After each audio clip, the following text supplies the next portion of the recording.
So here now, Jamil Jaffer, the founder of the National Security Institute at George Mason University. He also served in the White House as a former associate to counsel to George W. Bush. Jamil, good morning. Thank you for taking the time. Good morning.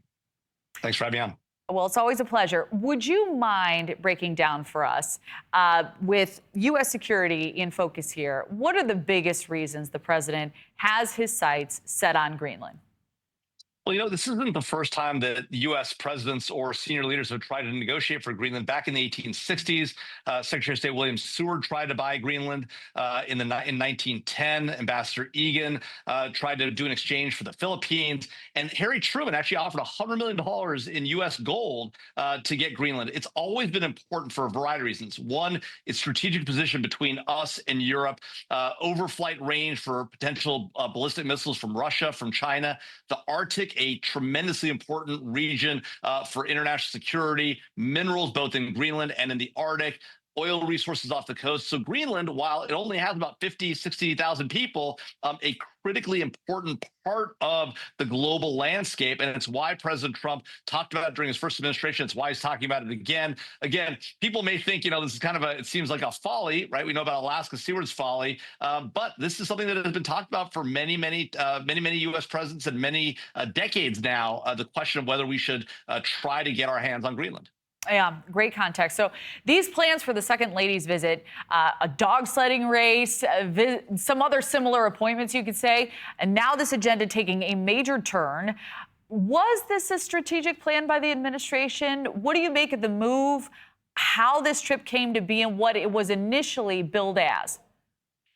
Well, look, I think there's no doubt. I don't think the second lady was going there because she just wanted a trip to Greenland. I think it was a strategic move to try and say to the Greenlandic people, look, we're not some colonial power. We're not going to be aggressive. We're gonna sort of welcome you in, as the president sort of said during his pre-State of the Union speech. And I think saying the second lady over there was to sort of send a softer message.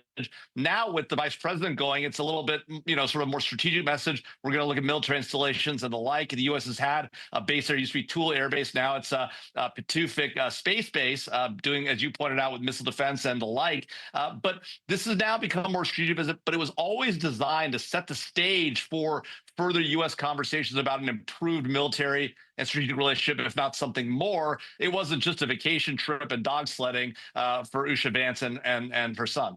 Yeah.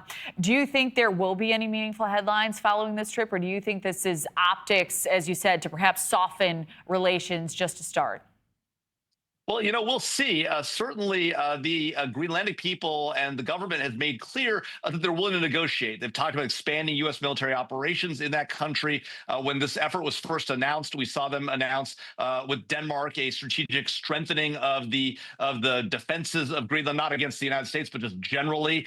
And so there are moves that can be made. There are announcements that can be made. But President Trump's been pretty clear he wants something more than that. But maybe it's a negotiating gambit. We've seen the president do it before, say something sort of extreme and they get something in the middle and say, look, I got a good deal for the country. So we'll see how this plays out. But definitely the vice president going does amp up the nature and scope and scale of this visit.